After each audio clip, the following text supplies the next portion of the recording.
Hey everybody, welcome back. Today we're talking about signals intelligence, or SIGINT for short. I started this channel back in 2015 as an outlet to teach intelligence and security skills for preparedness and community security for come what may. Over the past few years, we've been doing daily intel briefs, and we're moving those intel briefs over to a new channel called Early Warning Network. So if you want to keep up with news and current events, we'll be moving all those efforts over there. And I'll post a link in the description so you can subscribe to that new channel. And if you want intelligence and security training and information, then stay tuned right here. With that, let's get into SIGINT. I'll start off with a brief overview of the 3 critical skills and how they might be used in some SHTF scenario. And then we'll talk about this weekend's SIGINT exercise that just happened. And I'll specifically discuss our challenges so that you can avoid making mistakes when you do this for yourself. Now, I've been teaching SIGINT since 2014 when I first started running collection exercises in my Intel courses. And we have focused on developing 3 skills. So the first skill is finding radio frequencies. So finding those signals. Most of us are surrounded by radio frequencies. There's a lot of traffic out there. And we want to find those that are transmitting data or some form of communications that we can then collect and process, exploit, and use for situational awareness or actionable intelligence. Those signals can be simple things like broadcasts from radio and TV stations. Then we can get a little more complex and get into transmissions from walkie-talkies or ham radios, both analog and digital, and both voice and data. We also want communications from police dispatch and emergency services, so stuff that you would pick up on a police scanner. And then we can get into more technical areas and look at Wi-Fi signals and cellular and Bluetooth signals, and there are just lots of other potential sources out there that can be exploited. The second skill is what's called low-level voice intercept, and that's simply our ability to listen into those transmissions once we have found them. And some of those are analog, so quite easy to listen into. Others are digital, which requires some specialized receivers to decode. And then we can get into frequency hopping and encrypted transmissions, which can be virtually impossible for us to listen into, at least at our level and for our purposes. And then finally, regardless of whether we can listen into those communications, if it emits a signal, it can be tracked. So direction finding or radio direction finding is the third skill. And that's our ability to locate or provide a fix on anything that's emitting RF. Several years ago, I was teaching a course in Houston, and one of my students told me that he had this cell phone that he bought that was untraceable. He said you couldn't track it. And I didn't bother to argue with him. I just asked him if it emitted a signal. And you should have seen the look on his face when he put 2 and 2 together. Because if it emits a signal, then it can be tracked. Also, if you were in Iraq or Afghanistan or maybe some other far-flung place, and you saw one of those MAT-Vs or maybe an early GWAT Humvee with a huge mast and some antenna arrays, you could have been looking at a Prophet, which is a tactical SIGINT platform that scans for radio signals. It does direction finding and some other fun stuff as well. And there are also man-portable SIGINT systems, so something that you would mount in or on a backpack. And they can also do intercept and direction finding. And I'll talk about what that means for us later in the video. So these are the 3 tactical SIGINT skills: finding the signals, listening into them, and then direction finding them. And if you can do those 3 things, then you're going to be a very valuable asset in the coming unpleasantries. When we talk about all this, we're really talking about tactical intelligence. So things that are of immediate value, things that could have a direct impact on us. That's the tactical local level, as opposed to the strategic level, which is a different mission. Tactical intelligence really has 2 goals. Number 1, develop the situation and provide situational awareness on what's happening. And then 2, provide actionable intelligence.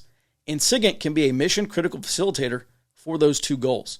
Now let's briefly talk about why you would want these capabilities, because there are a handful of use cases. The first is situational awareness.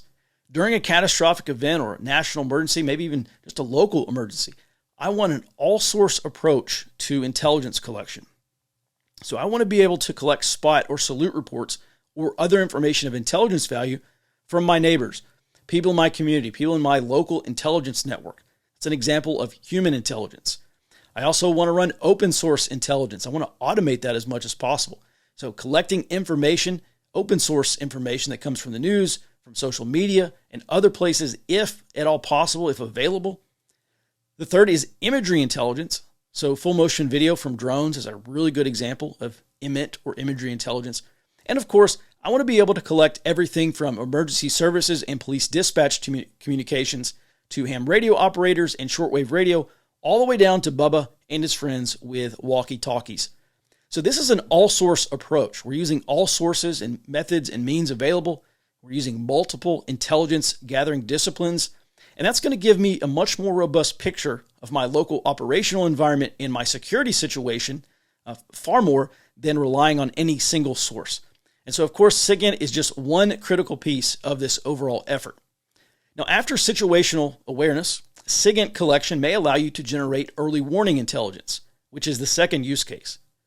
Early warning is predictive intelligence. It's a piece of information or collection of indicators that a specific event could happen, or maybe that it's imminent in terms of tactical warning.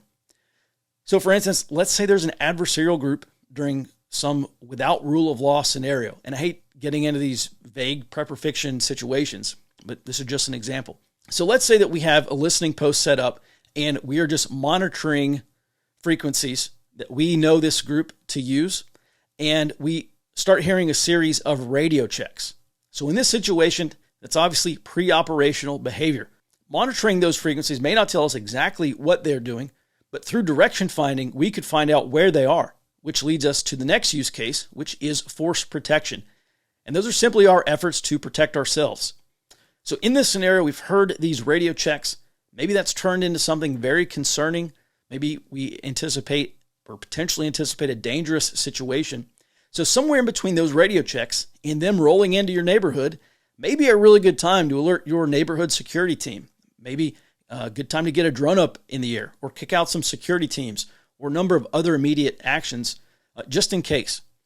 So there are lots of different scenarios we could spitball here, but the bottom line is that if for no other reason, situational awareness during an emergency demands the use of signals intelligence, and there are ways to get started for not a lot of money. Now, I want to share with you a few resources that I think you should check out. There's already a ton of signals intelligence material available online. A lot of that's on YouTube, and S2 Underground has some good videos with basic information to get you started. Before you go out and spend lots of money, because some of this stuff can be quite expensive, you really should determine the equipment you actually need, and that's going to be based on your situation. That's why we start with an area study. That's why everything in this whole process starts with intelligence by doing an area study. Now, I'll go over some equipment in this video, and S2 Underground also talks about a few options, and I'll provide links to his videos in the description. The second resource is Mojave Repeater, and I have to give them a special shout out because Austin, the instructor, allowed us to run our SIGINT exercise alongside their communications exercise this past weekend. They offer a solid RTO course, which I took last year. That's basic radio operators course.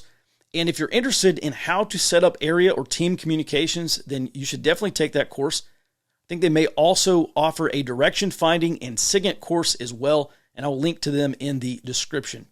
Also, Brushbeater offers communications courses as well as a SIGINT course. I have not been to his courses, but I have heard good things. And there's also the Brushbeater store, which has a great selection of communications and SIGINT equipment. And honestly, at the point that you're just going to go buy something off of Amazon, I would definitely check the Brushbeater store first. And lastly, I run the Tactical Intelligence course, which is a 3-day intelligence operation where you learn and then do. And everything you learn takes place within the same scenario. So as you learn how to set up intelligence systems and develop the actual intelligence, you'll be driving the scenario forward. So on the first day, we start off with doing an area assessment for the scenario, and part of that includes identifying these 2 threat organizations, which become our collection targets for the remainder of the course. And you'll get experience in building collection plans for those targets. You'll do the mission planning, and then you'll also go out and do the actual collection for signals intelligence, imagery, human intelligence, and open source. And then on day 3, you'll get to put it all together for the culminating exercise. And the end result is that you can go back home and replicate what you did in class so that you can set up your own local intelligence systems and networks where you live. And in an emergency scenario, there's really only one thing aside from pew-pews that can give you a fighting chance, and that is intelligence on the situation. If you want to reduce the fog of war and increase your real-time knowledge of what's happening around you, then you must have intelligence.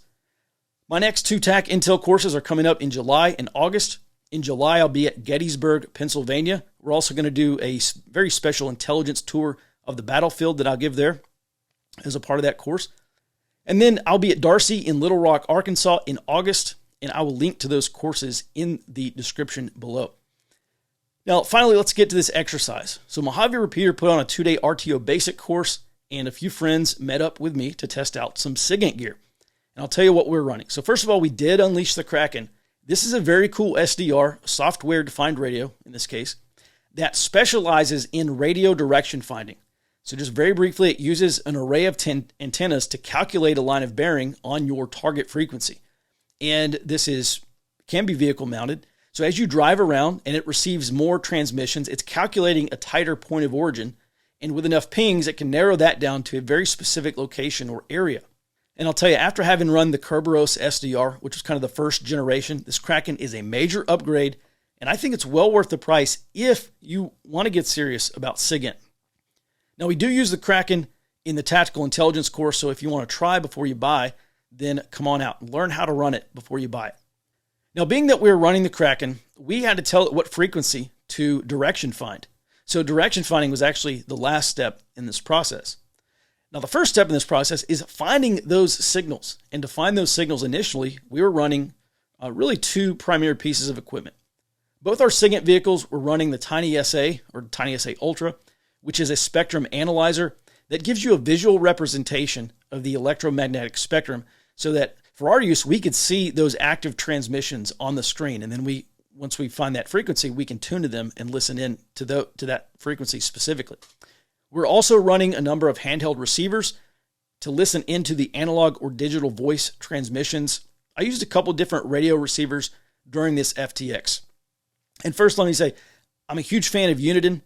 I have no financial interest in them whatsoever, but I've been running the Bearcat and Home Patrol series since 2015. It has never occurred to me to use anything else. So the first radio I started out using was the Uniden BCD436, which is a handheld digital scanner.